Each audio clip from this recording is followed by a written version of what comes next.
bienvenue dans l'Africa Newsroom. En cette semaine spéciale Union africaine, le dossier du jour sera consacré aux actions de l'UA menées en faveur de la sécurité des pays du continent. Et au sommaire également de cette émission, nouveaux affrontements à Juba au Soudan du Sud, des affrontements particulièrement violents et ce malgré un accord de paix signé et censé être effectif depuis quelques mois. Et le Mali également peine à appliquer rigoureusement les accords de paix.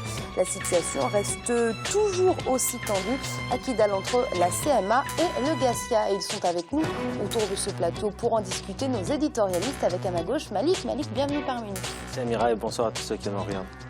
Gemal Taleb, Gemal, merci d'être avec nous. Merci Amira et bonsoir à tous ceux qui nous regardent. Et Samuel Gambok, Samuel, bienvenue. Merci Amira, bonsoir. Et tout de suite, c'est l'info du jour.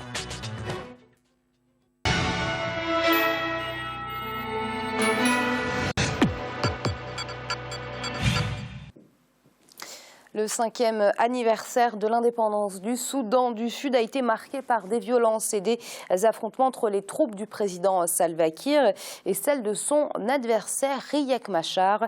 Des affrontements qui ont occasionné cette fois-ci des centaines de victimes et qui durent maintenant depuis décembre 2013. La situation devient de plus en plus inquiétante. On fait le point avec Oumou Kelsomba. Suite à des affrontements à Juba entre des proches du président Salva Kiir et des gardes du corps du vice-président Riek Machar, lors de l'anniversaire de l'indépendance du Soudan du Sud, le chef de l'État et son vice-président ont fermement condamné les violences. Les manifestations ont occasionné la mort de plus de 150 personnes. Les deux hommes d'État rassurent le peuple sud-soudanais et appellent à l'unité nationale pour que le processus de paix enclenché au mois d'avril 2016, marqué par le retour de l'ex-rebelle Riek Machar, soit poursuivi. Maintenant que les faits se sont produits, nous ne pouvons rien y faire. Mais nous devons continuer à chercher une solution. Aucun de nous ne sait ce qui s'est réellement passé. C'est une interruption du bon processus que nous avons initié. En 2016, le Conseil de sécurité de l'ONU a organisé une réunion d'urgence. Objectif, trouver des solutions face à la situation sécuritaire dégradée au Soudan du Sud. L'organisation multilatérale appelle au calme et sollicite le soutien des pays limitrophes pour le retour de la paix. D'ailleurs, le Conseil a demandé aux États de la région à se tenir prêts à envoyer plus de casques bleus au Sud-Soudan. Malgré l'accord de paix signé l'année dernière et qui marquait officiellement la fin de la guerre civile, le conflit et l'instabilité se sont étendus à des régions qui avaient été épargnées. C'est ce qui nous préoccupe aujourd'hui. La tension est toujours vive au Soudan du Sud. Ce dimanche encore, les affrontements ont repris dans l'ouest de Juba. Selon le Haut Commissariat des Nations Unies pour les réfugiés, des milliers d'habitants ont fui les combats. Certains se sont réfugiés dans un camp des Nations Unies qui abrite déjà près de 30 000 déplacés à Juba, la capitale. D'autres se sont dirigés vers une base de l'ONU proche de l'aéroport. Samuel, les combats de ce week-end ont été particulièrement meurtriers, particulièrement violents. Le nombre exact de victimes n'a même pas pu être établi. 5 ans après sa naissance, le Soudan du Sud est toujours autant fragile. Est-ce que cet État est encore viable ? Cet État, il est difficile de soutenir que cet État est viable. C'est d'autant plus que depuis la création de cet État en 2011, les bases fondamentales de l'existence d'un État n'ont pas été assurées. C'est un État qui est toujours en perpétuelle construction et qui recherche les voies et moyens pour mettre en place une architecture étatique viable. Simplement, ce processus est désarticulé compte tenu de la situation sécuritaire dans le pays. Il y a deux principaux acteurs que sont le président actuel Salva Kiir et son vice-président Riek Machar.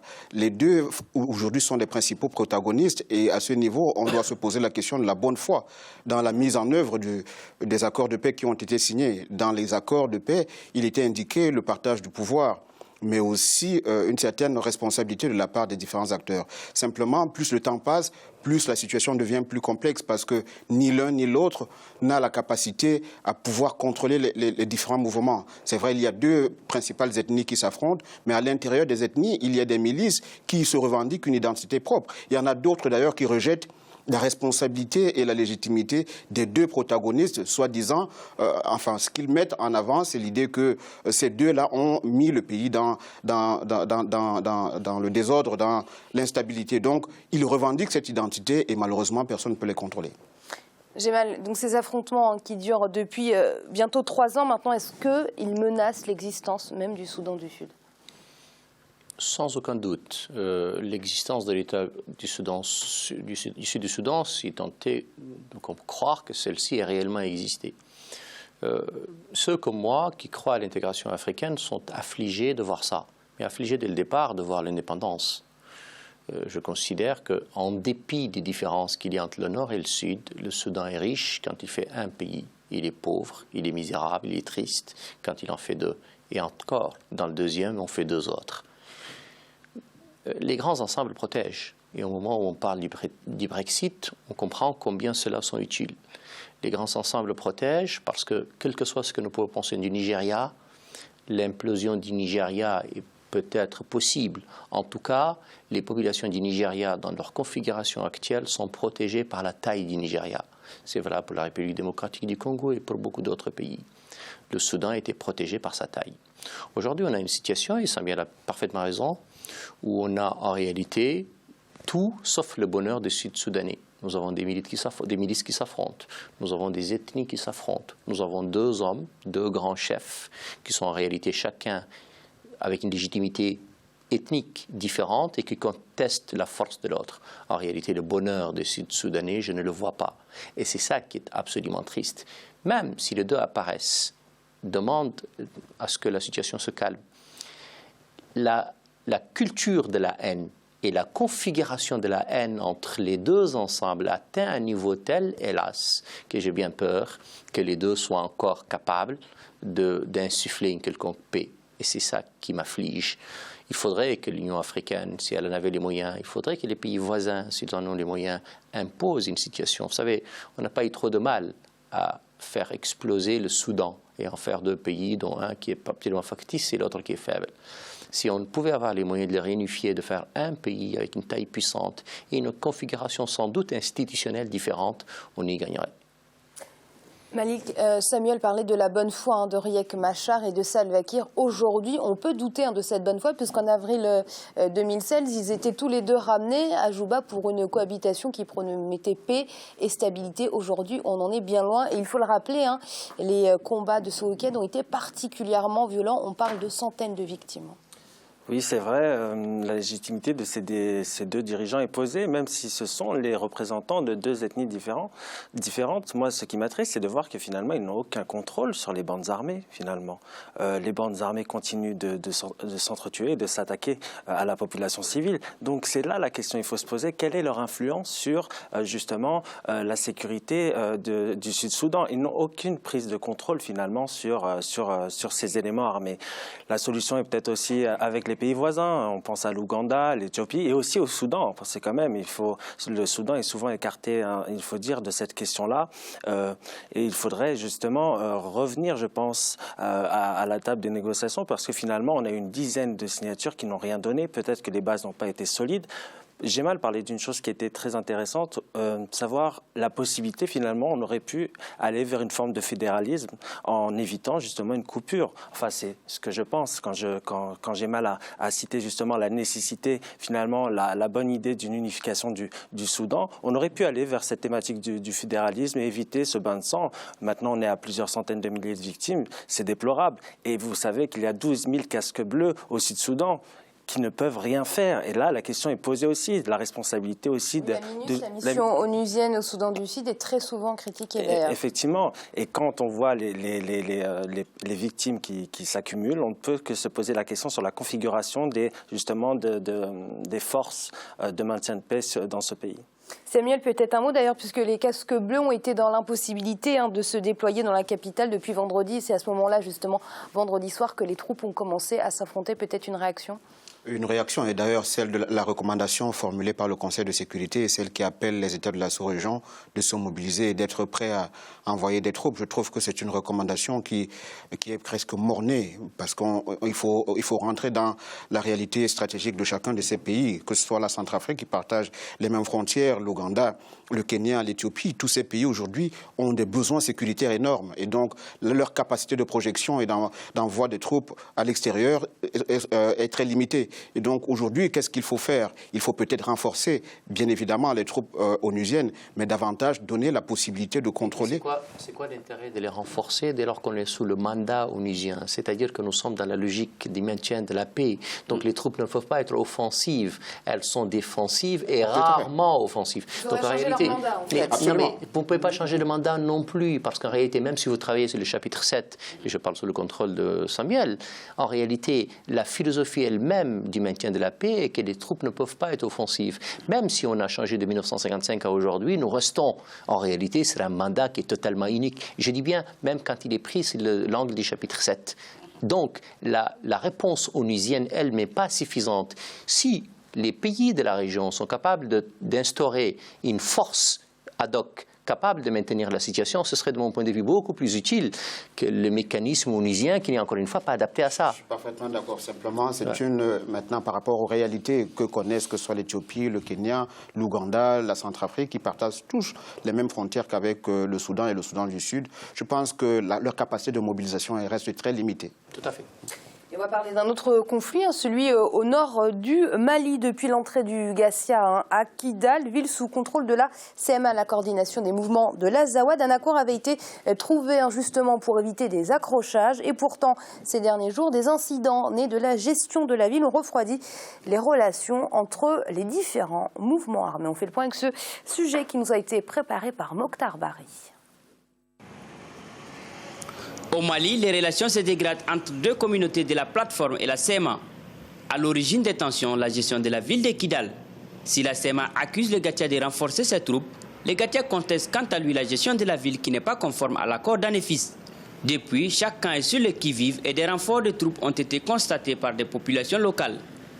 Des initiatives se sont mises en branle pour éviter tout accrochage. Vous savez que ce soit la CEMA qui est peut-être le premier occupant et le Gatia aussi qui est le second, chacun essaie de marquer un peu son territoire. Et dans une petite ville comme Kidal, qui est une ancienne préfecture, forcément les gens se croisent parce que c'est les mêmes routes, c'est les mêmes rues.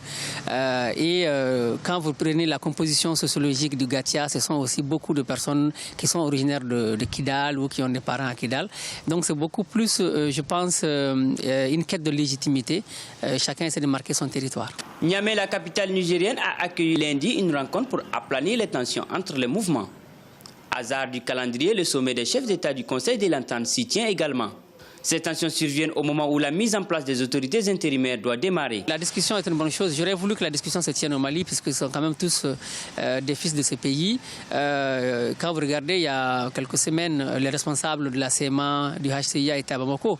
Donc c'est pour dire que bon, il n'y a pas de crainte en fait pour leur vie. Donc je ne comprends même pas pourquoi ils ont besoin d'aller jusqu'à Niamey.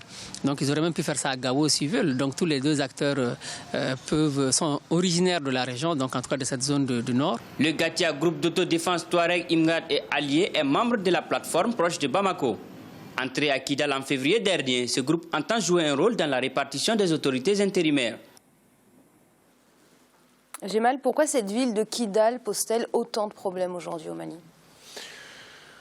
Parce qu'elle se concentre en elle toute la complexité du Mali. La complexité et la simplicité en même temps. La complexité quand on veut que ce soit compliqué. C'est une ville qui symbolise le mouvement de libération du MNLA. Elle symbolise aussi la libération, beaucoup plus que Tombouctou, du nord du Mali après que cette bande d'obscurantistes est venue l'occuper. Et donc, les Touaregs du nord du Mali ont fait de Kidal un symbole. Et donc, elle est devenue un symbole. Et puis, quand la paix revient à Kidal, elle revient ailleurs. Et puis, la position géographique de Kidal en fait une situation différente. C'est-à-dire que Tombouctou, on est déjà plus au sud, Gao encore un peu plus. Et donc, Kidal, on est très loin dans le nord. Et on n'est pas loin donc, du point dangereux, ce qu'on appelle la des Iphoras, qui est un symbole particulier dont la prise, la pacification prouve à quel point la situation s'est calmée. Si vous pacifiez Kidal, il y a des chances que Tombouctou et Gao le soient, et que tout le nord du Mali, qui n'est quand même entre 55 et 60% de l'ensemble du territoire malien, on est sur des étendues très vastes. Et donc ça reste un symbole assez important, même très important, dans la configuration de la paix au Mali. Alors évidemment, à chaque fois qu'il y a un problème sur Kidal, et on va revenir à la situation et on met en cause la situation dans son ensemble. Le nord du Mali est compliqué. D'abord, il n'y a pas que des Touaregs, il y a des Songhai, il y a des Peuls, il y a des Maures qui ne demandent pas l'indépendance. Et donc, quand bien même vous la voulez pour une partie, sans doute majoritaire, mais pas seulement majoritaire, les autres n'en veulent pas. Et de toute façon, on ne peut pas couper un pays du 60% de son territoire. Donc, l'obligation de faire la paix est inévitable. Pour faire la paix, cela dit, il faut que le gouvernement malien, qui fait des efforts de mon point de vue assez considérables, et j'ai beaucoup de respect pour le président Ibrahim Boubacar Keïta, qui fait un travail remarquable, son ministre de la Défense qui est un grand homme et qui fait là encore un travail remarquable, doit redoubler d'efforts. Et il faudrait que les régions du Nord se fassent. Globalement, c'est une région pauvre. Et dans une région pauvre, quand vous mettez de l'instabilité, de la tension dans une région pauvre, vous avez une situation encore plus compliquée. Et donc, c'est la situation dans laquelle se trouve le nord du Mali. Mais les acteurs régionaux, il ne faut pas les sous-estimer davantage. Et donc les acteurs régionaux ont aussi un rôle important. Enfin, je pense que la paix commencera d'abord par les Maliens. Elle commencera quand les gens d'Yémen auront compris définitivement que l'indépendance est une chimère et que l'ensemble des Maliens mettent un effort supplémentaire pour que la paix soit possible. Il faut mettre un peu plus d'argent dans une région pauvre d'un pays qui lui-même n'est pas très riche. Justement, Samuel, j'ai mal parlé des pays voisins, des pays frontaliers face aux tensions persistantes. Il a été demandé au Premier ministre nigérien Brigui Rafini de mener une médiation à Kidal. Le Niger, bon médiateur selon vous ? La question, je pense qu'elle mérite d'être posée maintenant, bon médiateur ou pas. Je pense que c'est au regard de la complexité sur le terrain que j'ai mal à rappeler qu'il faut voir un peu la pertinence ou l'efficacité d'une médiation. Je pense que déjà, il y a plusieurs blocs qui se forment. Il y a d'une certaine manière la coordination des mouvements de l'Azawad qui est un tout petit peu remise en question compte tenu des avancées qui ont été enregistrées dans les pourparlers avec le gouvernement. Il y a un groupe, le groupe d'autodéfense de l'Azawad qui revendique son autonomie et qui veut que ses préoccupations soient prises en compte dans les négociations. Donc, il y a un processus de paix qui est en cours, qui va certainement rétablir à court ou à moyen terme la paix dans la région. Mais maintenant, il y aura une autre question qu'il va falloir régler entre les différents mouvements dans le Nord. Qui va assurer la plus grande part, puisque chacun, finalement, veut protéger son précaré. Oui, parce que, Malik, quand on parle du Mali, on a l'impression que c'est clivé entre la CMA et le GACIA. Il faut rappeler qu'il y a une multitude de mouvements. Est-ce qu'on peut craindre une nouvelle vague de violence à Kidal ?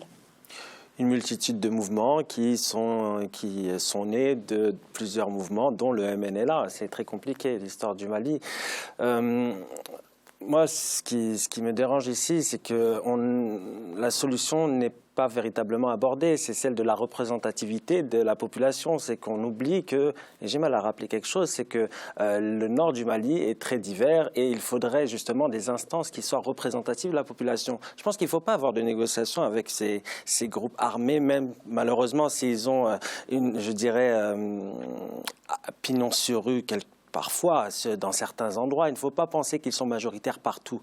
Et il faudrait justement, ne pas accorder de l'importance à ces mouvements. Sinon, on va répéter ce cercle vicieux qu'on a eu à chaque fois avec le Mali. On l'a eu en 90, on l'a eu en 91 avec les accords de Tamanrasset, avec ce problème justement de l'Azawad, des velléités d'indépendance. Donc il faut véritablement, urgemment, je sais bien, je dis ça comme ça, c'est simple de le dire, mais il faut urgemment traiter cette question de la représentativité des populations du Nord et ne pas laisser ces groupes, par les armes parfois, prendre des portions de territoire et imposer justement leur diktat. Ça, c'est très important. Je pense qu'il faudrait justement, les acteurs régionaux devraient s'appliquer davantage. L'Algérie, je ne fais pas ça par chauvinisme, je dirais que l'accord d'Alger est assez équilibré, qui reconnaît l'Azawad en tant qu'entité culturelle, entité culturelle et n'évoque pas le volet politique de l'Azawad. Ça, c'est très important parce que c'est la dérive. C'est aborder l'entité politique de l'Azawad. Il faut en rester, si on le veut, si les Maliens le souhaitent, si la majorité des Maliens le souhaitent, à l'entité culturelle. Il ne faut pas aller vers cette dérive, justement, indépendantiste. Gemal, très rapidement, vous vouliez rebondir? J'essaie toujours d'éviter de mettre des mots simples, c'est une situation compliquée, ce n'est pas du tout ce que fait Malik, évidemment, loin de moi de penser ça, mais je réagis sur ce qu'il a dit sur donc, le rôle de l'Algérie. Je pense aussi que l'Algérie est la puissance régionale importante dans le processus. Cela dit, elle a un handicap majeur. Si vous demandez aux gens du MNLA et de ceux qui croient à leur berbérité, de demander à l'Algérie d'intervenir comme médiateur, ils vous diront tout de suite non, pour une raison simple, c'est que la revendication berbère et culturelle de ces gens-là n'est pas du tout acceptée par l'Algérie. Et donc ça disqualifie l'Algérie tout de suite comme médiateur. Et pourtant, l'Algérie est incontournable. Elle est incontournable par sa position géographique, elle est incontournable par sa position militaire et économique, elle est incontournable juste parce qu'elle est le géant de la région. Et donc aucune possibilité ne peut se faire. En revanche, elle est tout de suite disqualifiée dès lors qu'elle n'est pas elle-même militante, ni dans une logique d'accepter la berbérité de la région nord. Et pour cause, ça rappelle des difficultés propres à l'Algérie elle-même, donc des difficultés intérieures. Et donc ça rend des difficultés. Cela dit, je fais confiance, et j'en aurais fini aux qualités absolument remarquables du ministre des Affaires étrangères, Ratan Al-Amamra, pour évidemment dépasser tous ces clivages-là. Et c'est l'heure de marquer une courte pause. On se retrouve très vite pour la suite de l'Africa News. On met tout de suite.